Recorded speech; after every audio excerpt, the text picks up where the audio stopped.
All right. Now I'm ready. Cookies here. I just put milk in the fridge. Grab whichever one you want. Okay. Sorry, Keely.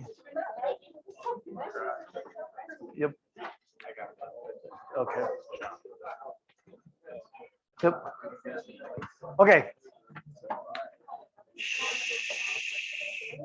I'm just gonna admit I'm not prepared at all for today because I did observations and I went to debrief.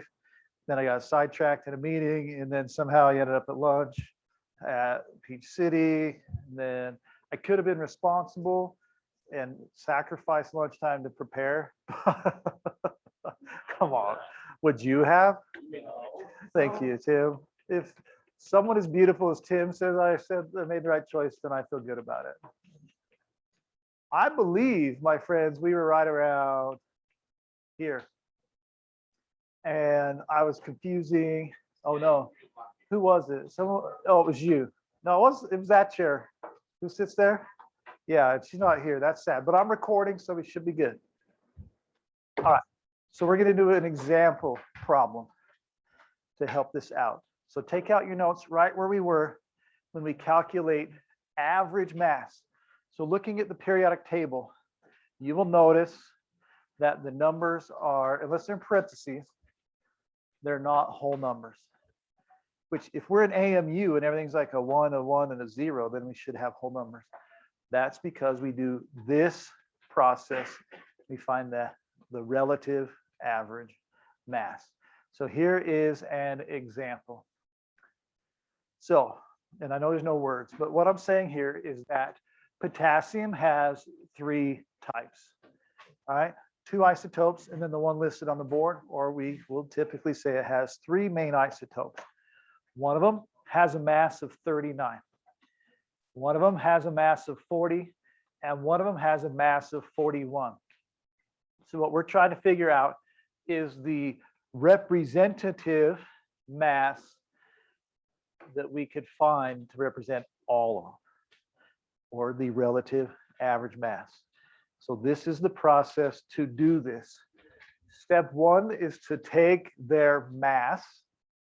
So K39 has a mass of 39, and we multiply it by the percentage written as a decimal. Okay, and I'll need people to type this in as I go. So what's 39 times 0.8? Thank you so much, 31.2.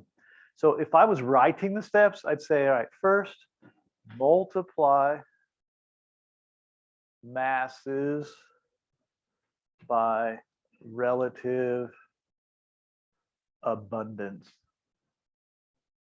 Now, relative abundance means they're percent compared to each other. So it's these numbers I gave you. Now, I made them up. Okay, that's step number 1. So I'm going to do that with all of them. I take 40 and I multiply it by 0.02. And I'll tell you, like when you do this problem on the test, this is a very common miss right here. You see 2%, so you multiply it by 0.2. And that's the definition of depression. Like you kind of knew what you were doing, but you really got it wrong. All right. So is this 0.08 or just, yeah. What is it?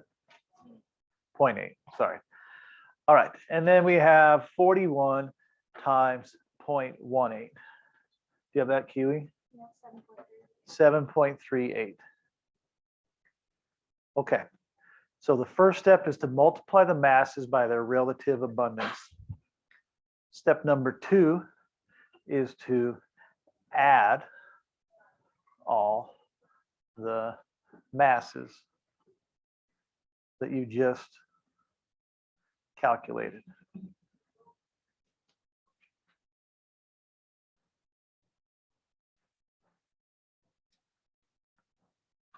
Okay, so we take 31.2 plus 0.8 plus 7.38, and we get 39.38, right?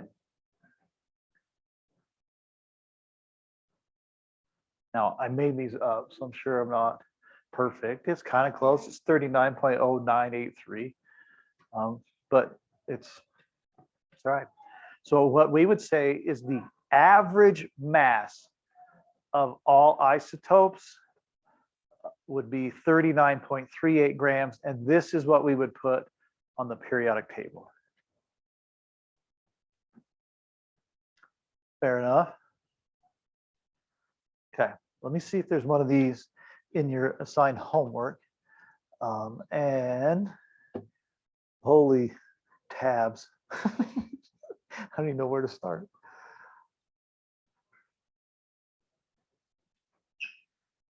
You guys don't go to very many meetings, but I go to a lot, and they'll project their screen, and I like imagining who the person is based on their menu. You know what I mean? Like their saves, and you're like, well, that dude's a gamer, or that dude's a nerd, or whatever. But moving on. So like I got that. I look pretty boring.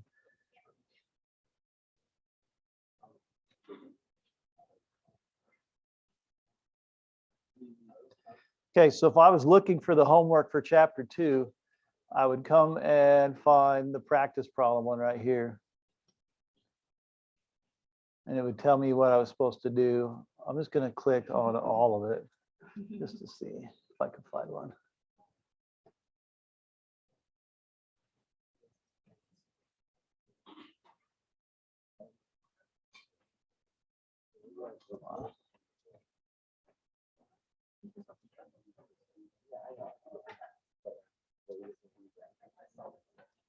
All right.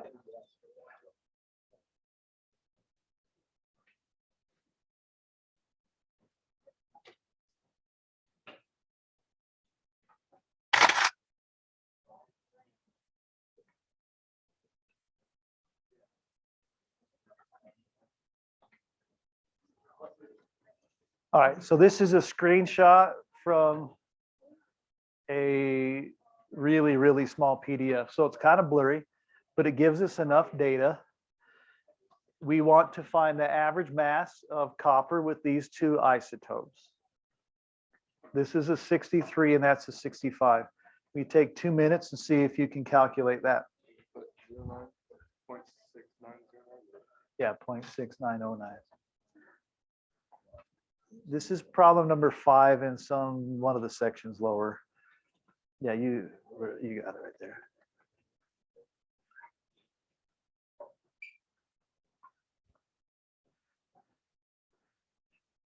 Abby, give me a thumbs up if you feel better about doing this now.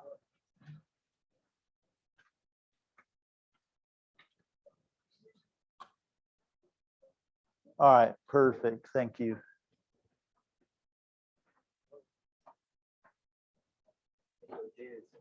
Yep.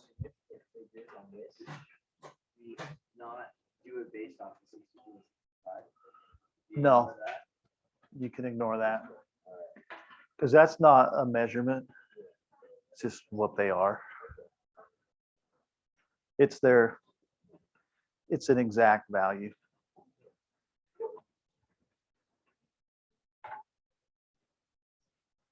Got it, Tim?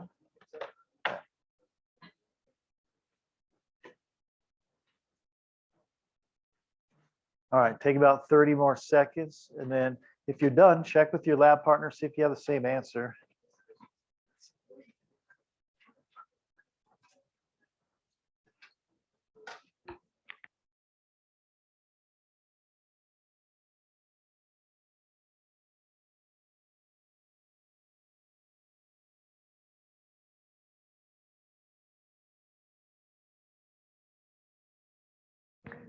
Okay, raise your hands if you have an answer.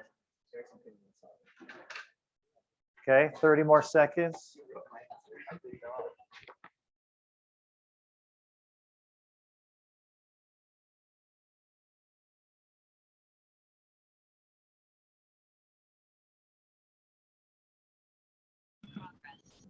So it's another significant figure question. They're not extremely important in this one because we're not really talking about measurements when we report the mass of these. So these two wouldn't count. So I'd say your answer should probably have 4 total digits. All right, so let's do it. We're going to take 63 and multiply it by 0.6909. Someone have that answer for me? Daniela? Say that one more time. Yeah, that's probably this one. This one, 0.52. That's fine. That's the bottom one. So 43.5 what? Okay, then I'm going to multiply 65 by 0.3092. And that one is the what? 20.09. Okay, then I add them and I get 6247. Okay, Keely has 63.61. Is she going to get it wrong? No. If this is right, it should be 63.62, but the AP test would take 63.612 or 3. They give you one wiggle room. And really, it depends on how you stored that in your calculator, whether you get it. That's why I almost said pretty lenient, but being 1 digit off is not actually that lenient. But okay, thumbs up if you guys know how to do this and could do it on an exam. Okay, so it will be on an exam. I would like circle it, highlight it, underline it, or whatever, because it will be on your exam. And it's a problem. This next test is difficult, but this problem won't be. So I don't know. I'm all about winning the easy ones, so that losing the hard ones isn't as bad. But you guys are AP kids, so you'll just maybe win them all. All right. There's 1 or 2 more in the homework. You can practice on that. All right. The periodic table. You ready for 3 weeks of regular chemistry information in about 5 minutes? I am too. Okay, and don't take a ton of notes on this because you'll experience the periodic table all year. But the periodic table is a systematic catalog of elements that is actually unbelievably, incredibly coolly organized. It was put together in 1863, and over the last 160 years, all we've done is prove that that original order was correct. And almost almost everything else in science has changed a ton since 1863, but the basic structure of the periodic table is the same. We've discovered more elements and we've put it in, but there were already missing like squares where those elements went in. It's incredibly cool how with very little research and tools, they were able to organize something that now like atomic physics is proving to be true. It's cool. All right. Elements are arranged in order of atomic number. Now, it's in a table. If it was really just this simple, you'd have element number 1, and then it would go this way, and you'd have element number 118. But it is a little more complicated than that. It goes over, then it comes down, then it's like skips some, goes down, whatever. Every single part of this periodic table, what it does, why things are where, will be something we will discuss between now and when the AP test happens. It's pretty incredible to a science nerd. All right. Periodicity. All right. When one looks at the chemical properties of elements, one notices a repeating pattern of reactivities.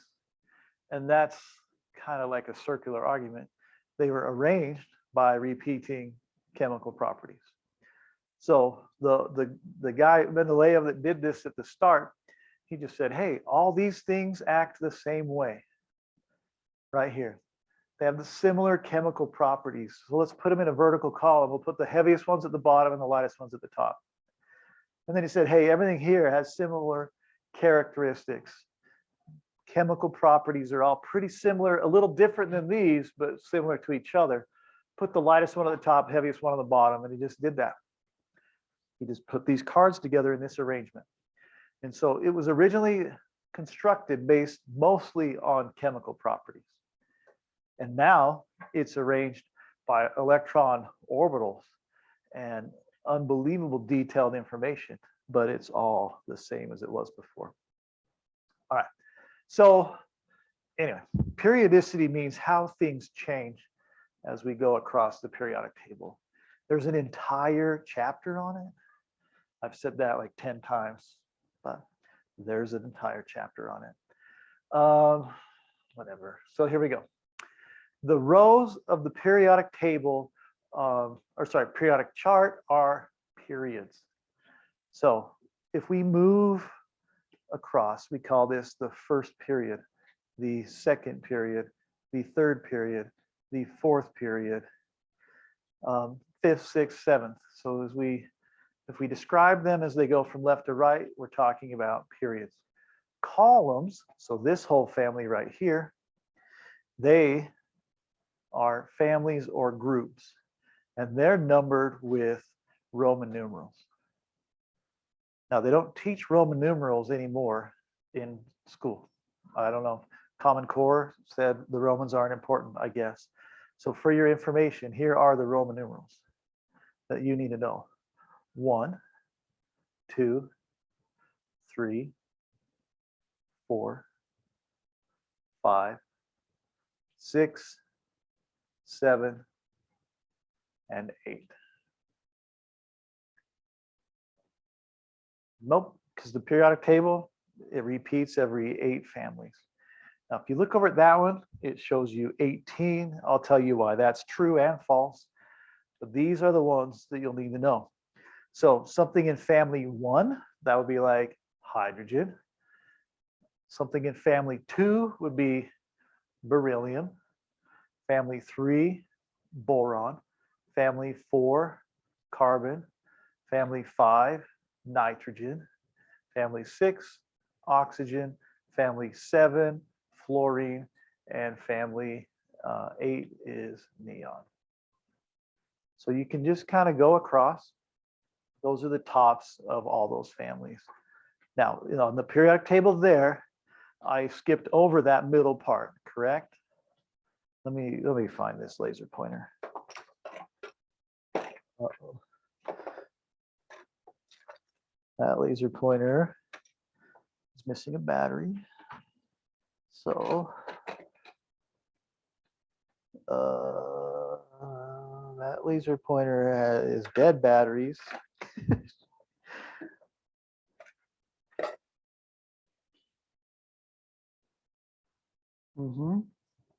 I'm ready.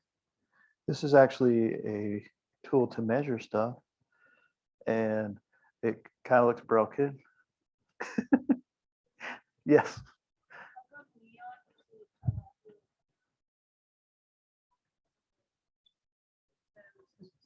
Oh, I guess helium is. I'm sorry. I was just going with what was after. Shoot, this thing was cool.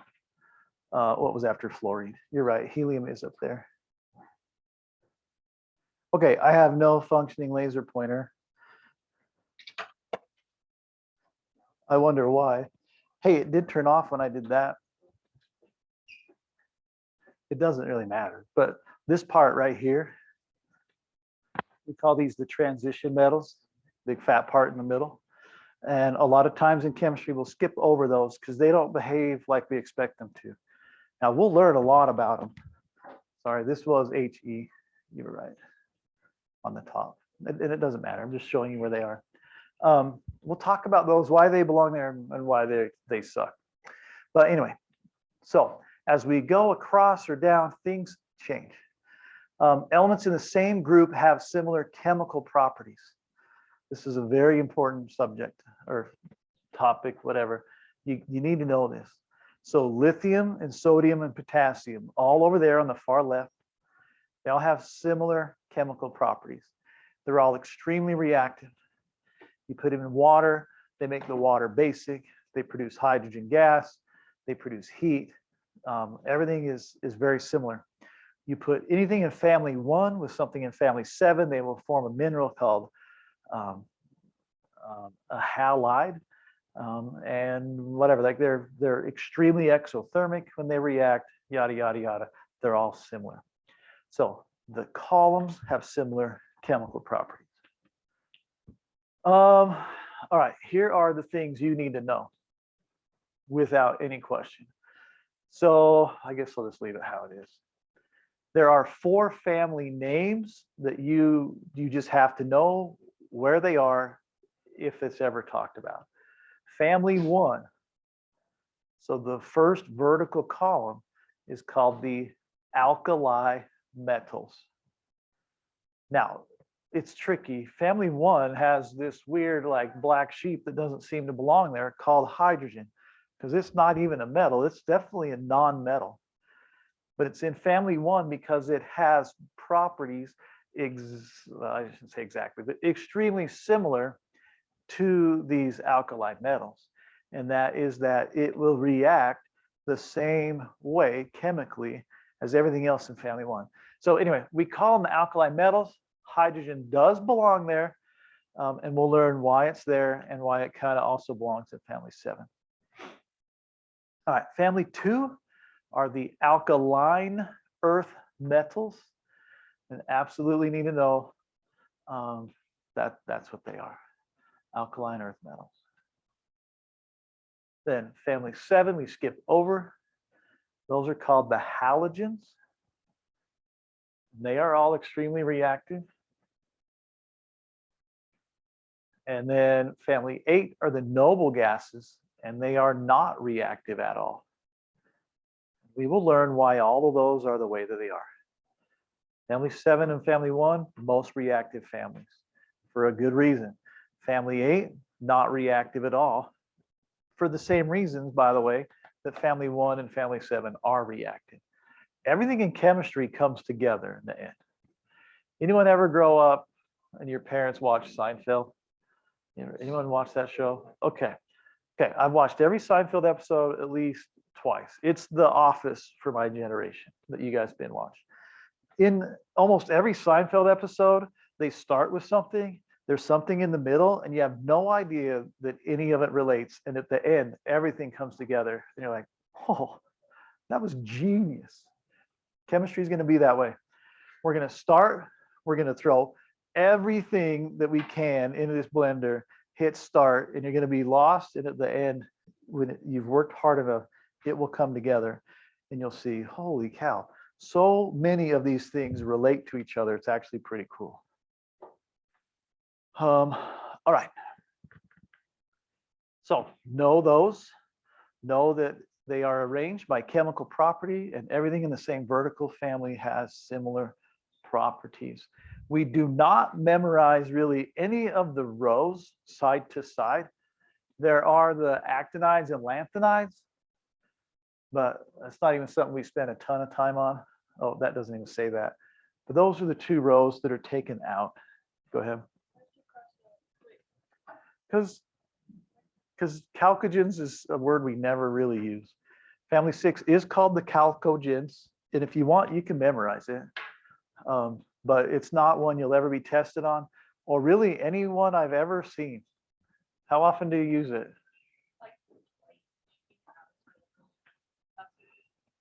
Yeah, like hardly ever. So I don't even refer to family 6 as the chalcogens. I don't know, but we can. I just don't usually worry about it. Yeah, that's what most people will call it. All right, so look at the periodic table real quick. Do you see the 2 rows at the bottom? All right, now that they don't really go there. Follow me over here if you would with your eyes. And this one, the parts are falling off the wall. I'm aware of that. This is how the periodic table is actually structured. The 2 bottom rows on that one are actually right next to BA and RB. All right, they go right here, and then they don't, or they're just 2 rows. They go over, and then they meet up at Lu and Lr. But almost every periodic table you ever see is that shape. And that's because it fits better on a poster that way. But its real structure is that. We'll learn why that's the real structure. When we do what we call electron configurations, if you look at it in this way, they're 10 times easier, in my opinion. Okay, moving on. Okay, you have to know this. No AP kid should ever be able to graduate this class without knowing where the metals, the non-metals, and the metalloids are. So draw yourself a little periodic table that looks something like this. Don't be a perfectionist. See, I'm already off. Now, when I draw a periodic table, I rarely take the time to draw these two squares up here, but they do exist. I'm just usually too lazy. You okay with that? So then take a pen, or sorry, in your notes, just go like this. And you don't need to be a perfectionist. Ooh, I see a perfectionist right in front of me though, and that's okay. You can be, you just don't have to be one. All right. You all right if I sit here? Okay. So this shows you, I'm going to put a little highlighter, like you probably don't have a highlighter as an option, but I'm pretty much going to just draw it like this. If you want, just put a circle around that staircase. This thing right here, we call it the staircase.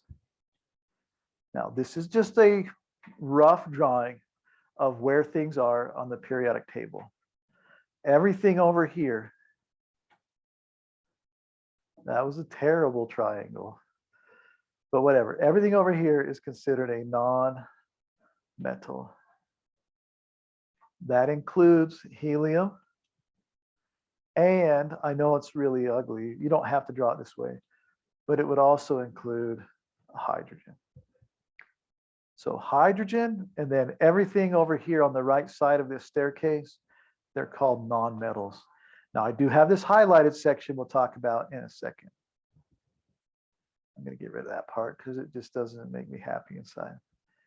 Okay, now coming here, everything over here, which is most of the periodic table, these things are called metals.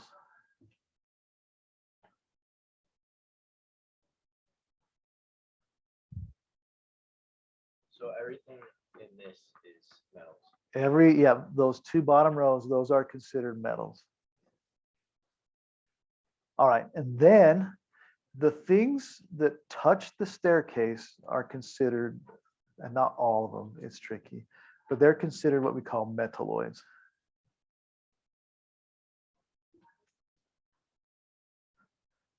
So this is the most basic explanation of the periodic table, like the regions of it. We have metals, nonmetals, and metalloids. Now I'm going to add a tiny bit, not to this, all right, but if I did put these two rows in, yeah, they'd be right here, and they'd be on the metal side.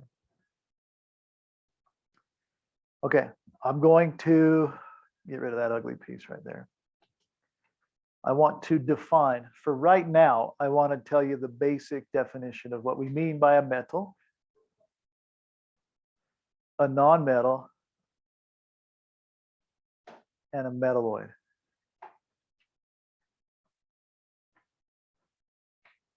Now, there's all sorts of definitions here, but this is the most simplistic way to deal with it on the periodic table. Metals are elements that lose electrons in a reaction to form cations.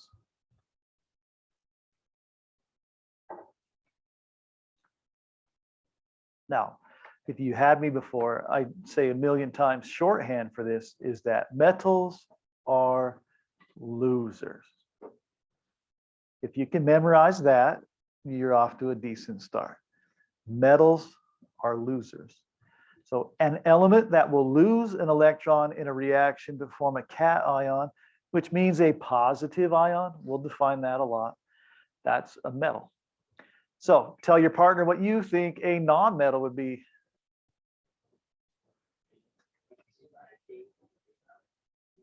Okay.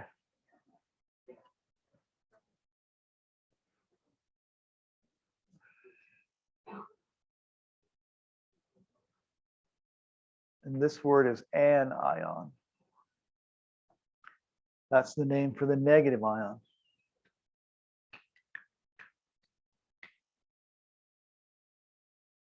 Now, my handwriting looks like it says metal bid, but that says metalloid. A metalloid is an element that can do either. It might lose, it might gain. That's your simple definitions of how the periodic table is divided into three parts: metals, nonmetals, and metalloids. So if we look at the shape of the periodic table, we would say everything on the left wants to lose. Everything on the right wants to gain. And then the ones in the middle, and I know you're like, that's not geographically middle, but it's the middle, I promise. Thanks for your company. All right, it's the middle by our definition. They kind of can do either one because they sort of have properties of a metal and a non-metal.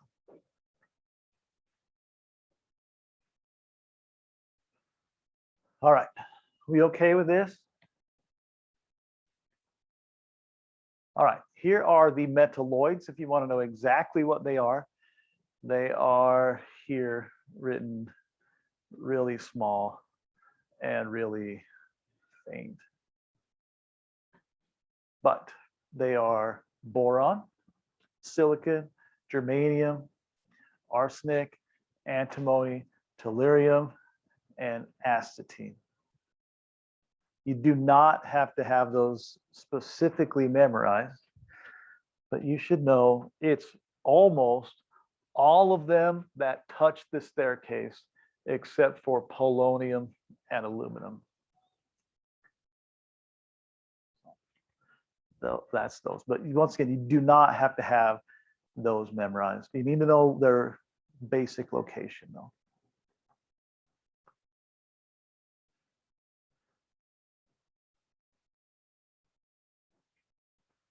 All right, my friends, it is obviously time for a physical and mental break. If you would all, for the next 2 minutes, stand up and move around. If you need a drink, get it. If you want to run laps or do push-ups in the lab, do it. But I command all of you to stand up because I've put 3 or 4 of you to sleep. And the other 26 of you are just pretending to be awake. Okay, so move around, say hi to someone you don't know. Yeah, you were gone. Sammy was way gone. All right, my Zoomers, if you need to move around, do it.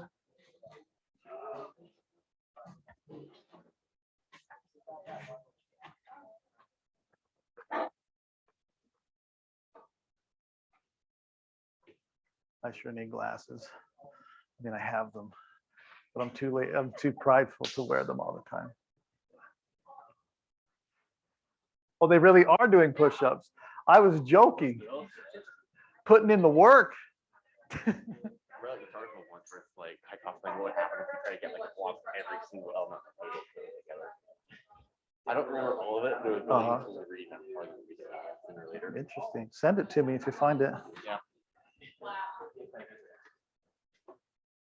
Abby or Devin, you have any questions while I'm sending them on a jog?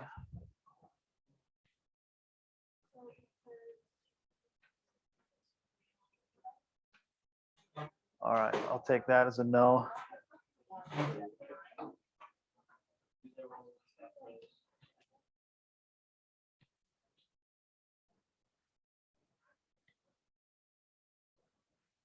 All right. We're going to come back to my thrilling discussion here in about 30 seconds. Yo. Did you see this last year? Not always, but when we would stack the chairs in this room. I like that shirt. That's pretty cool. All right, quit pestering Miller. All right, come back in. So are we. Well, not really. They will soon. Sweet. All right. So let's come back in about 15 seconds.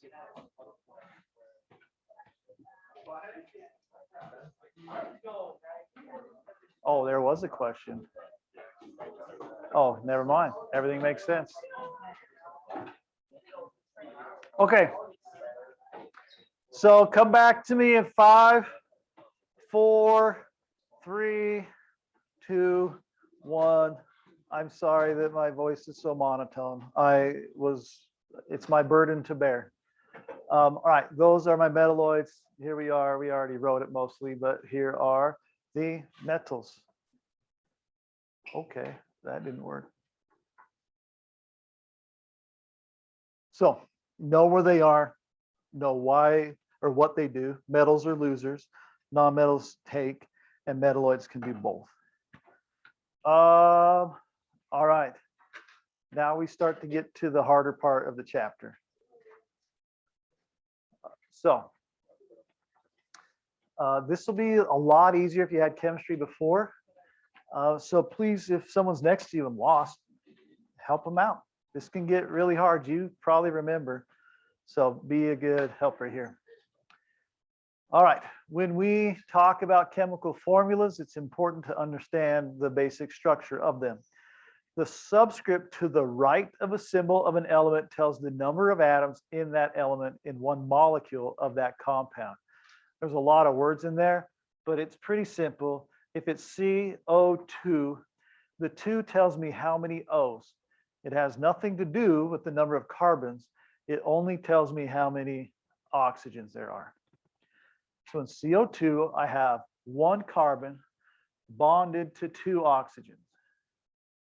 Now, don't worry about the equal sign yet. It's there for a reason, but don't worry about it. This tells me my exact ratio.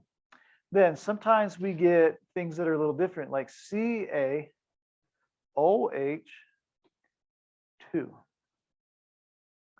Then life's different. This 2 is only next to O, so there's 2 O's.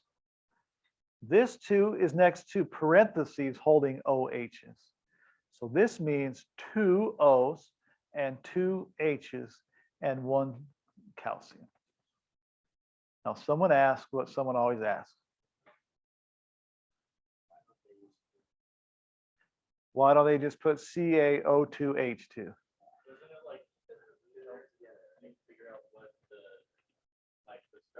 Yeah, exactly. This is called the structural formula. And this, if I put CaO2H2, that would imply that all of these are bonded to the calcium. Calcium can really only form 2 bonds.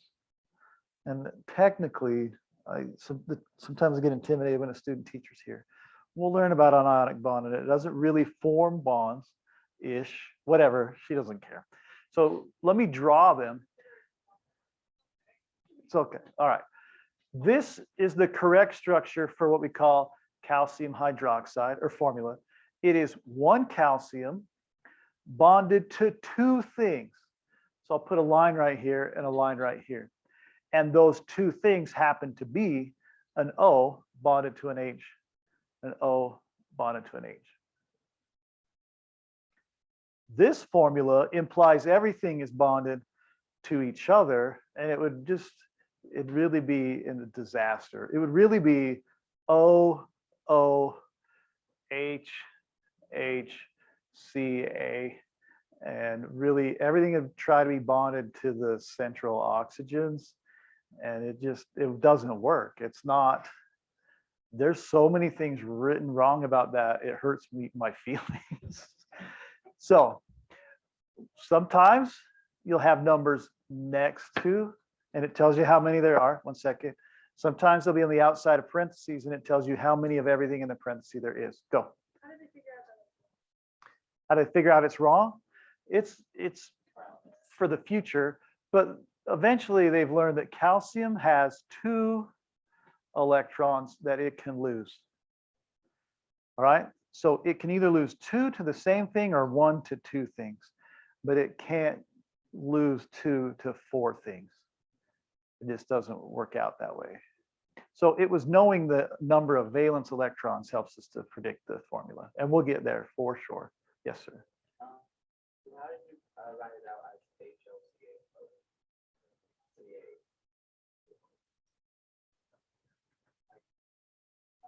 Write it out like with the H. So if I didn't put CaOH2, is that what you're asking? Let me write it out like that. This? On the top left, yeah. So how did you write it out? Like how did it get to that? Because I know what I'm doing, and you will too. Okay. I know the following. I know that atoms occupy space like balloons. And I know that the central thing is like the knot. If you tie 2 balloons together, they orient themselves as far away as possible to make a straight line, right? So I wouldn't put, because I literally just treat them like balloons. It's literally the model. If I put Ca and then like a OH and then like another OH, that would be wrong. They'd want to be far apart. If I put Ca and an OH and an OH, that's super wrong because hydrogen can only make 1 bond with 1 thing because it has 1 electron. So I wouldn't put CaHOOH because oxygen doesn't want to share with itself if it can steal from something else. And everything I'm saying right now, by the end of the year, you would know the same things. Just naturally, like you won't even think about it. It's like driving. You hardly ever think about driving anymore. You just do it. But really good questions. There's rules for everything. So anyway, we learned earlier. Okay, never mind. I thought diatomic molecules were next. They're coming up, but we've learned about them. Well, I'm not real nitpicky on this, but there are what we call molecular compounds are composed of molecules and almost always contain only nonmetals. So we're gonna talk about some. Bless you. That was fierce. I'm moving over here. Just kidding. We're gonna learn about some conventional ways to describe things. And I'm not really good at always sticking with this verbiage. So water is a molecular compound because it's composed of mostly nonmetals. All right, carbon dioxide, methane, carbon monoxide, hydrogen peroxide, oxygen. So we have a substance that's put together of nonmetals. We typically call it a molecular compound. I will usually just call it a compound. I don't usually treat molecular and ionic compounds. If I'm just talking about them, I don't treat them that much different. All right, so some examples of molecules are diatomic molecules. And we learned this in the first unit, H2, N2, O2, F2, Cl2, Br2, I2. And this is again something we could predict because hydrogen, we're going to learn, has 1 valence electron, but wants to be like helium, who has 2. Hydrogen can't just magically gain 1, so it shares 1 with another one of itself. And then it becomes like helium. Now, it is not helium, but it becomes chemically similar to helium if it can share with another one. But hydrogen's kind of reactive because if it can find something to go and not share with itself, it would rather do that. So we'll talk about that. But anyway, these are similar. So the same logic here, fluorine has 7. And you don't have to know this yet, but we will know. It has 7 valence electrons. It wants to be like neon. So it wants to find another one and just share 1. 1, 2, 3, 4, 5, 6, 7. If fluorine will share this pair, it's significantly more stable than if it doesn't. Now, fluorine is extremely reactive because it hates sharing. It wants to steal. So if fluorine is ever around any other element, it will break up with itself and steal an electron from something else. And we'll learn about that as well. Anyway, those are your diatomics. All right, types of formulas. These are something pretty important to know. An empirical formula gives the lowest whole number ratio of atoms in each molecule in a compound. A molecular formula gives the exact number of atoms in each element in a compound. So we typically use these when we talk about non-molecular compounds. So we're going to learn they're called ionic compounds. And we usually use these molecular formulas when we talk about molecular compounds. Now, an example of that is on the screen, and it is sugar. Most of you had biology, and you know that the formula for sugar is C6H12O6. All right, that would be called its molecular formula. It gives the exact number of atoms in each element of a compound. But its empirical formula is different. This gives the lowest whole number ratio. So the empirical formula for sugar is CH2O. Now, for sugar, this is pretty useless just to know it's CH2O, because there's something that we have in our world that's C12, H24, O12. It's just another form of sugar. I don't remember which one it's called, but it would have the same empirical formula as sugar does. It's just double everything sugar is.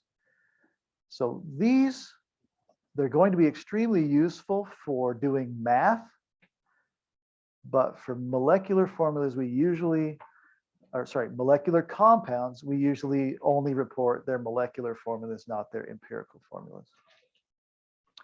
But I can smell some math coming up. Yes. So why does the empirical?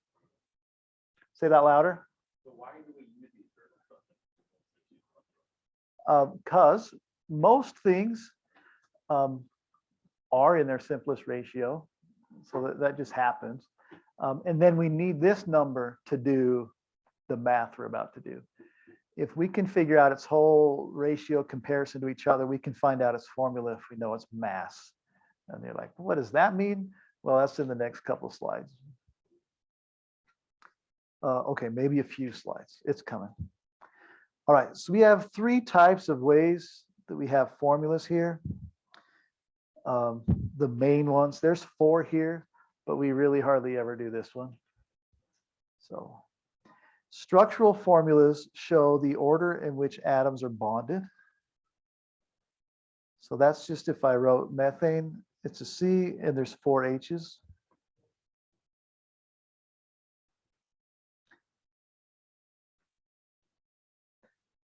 Perspective drawings also show the three-dimensional array in atoms of a compound. So this is methane again. It's showing you that carbon has four hydrogens arranged in the following way. One is up, one is down, and to the right.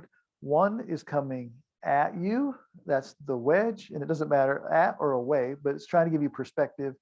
And then the other one is a dashed line, and that's going away. If you tie four balloons to each other, you'd think in your head, well, they'd just be 1, 2, 3, 4, but they're not. They are 1, 2, 3, 4. And this is the same exact idea here. If I tie four balloons, carbon is the knot. I tie these four things around it, it will make this structure like this. Okay, this is called the ball and stick. It's probably on the next slide. Oh, it's not. The ball and stick model, that one's pretty common. We don't draw them this way very often. And I never really draw the space filling, but you'll see them in the readings. And it's just showing you the volume that it takes. Okay. I forgot we do this before the math. We get out of here in 3 minutes, right? Okay, let me just talk about this math that we're gonna do. We'll do it later. I forgot completely. This is what happens when I don't review. Where are you? Okay, well, never mind. The math's coming up in a while, apparently. So what we're gonna do, I'm gonna end, but I want you to be ready for tomorrow. Monday. Yep, tomorrow always means the next school day that I see your beautiful faces. All right, so we are going to learn about ions and naming. Now, my friends, look at that. We're pretty close. Monday will be the 20th, right? So I'm right about the same time. I have neglected to talk too much about the other memorization thing, right? It's time, if you have not yet started, it is absolutely time to start focusing and trying to memorize the polyatomic ions. So in chapter 2, I would still pay attention. If you look down here in additional resources, it says elements and polyatomic ion memorization sheet. All right, it takes you to Quizlet. You have your elements. Where's the other one? Oh, just lower. You will be tested on these. I hate when you don't pay attention. Makes me sad inside. Thank you, Seth. You should start memorizing these. So does anyone know what HCO3 minus is? Nice. Hydrogen carbonate. That kid rocked his test too. All right. CO3 minus 2. I have no idea. It's bold. That is it this button? Carbonate. ClO3, chlorate. ClO2, chlorite. CrO4, chromate. Cyanide. So it's time. If you haven't put effort in, you need to start putting effort in. By the middle of next week, I will assume that you know them, which means I'm going to test you on them.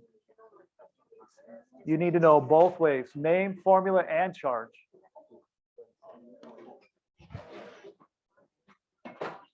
All right. You guys don't have a question, pop out. If you do, hang out.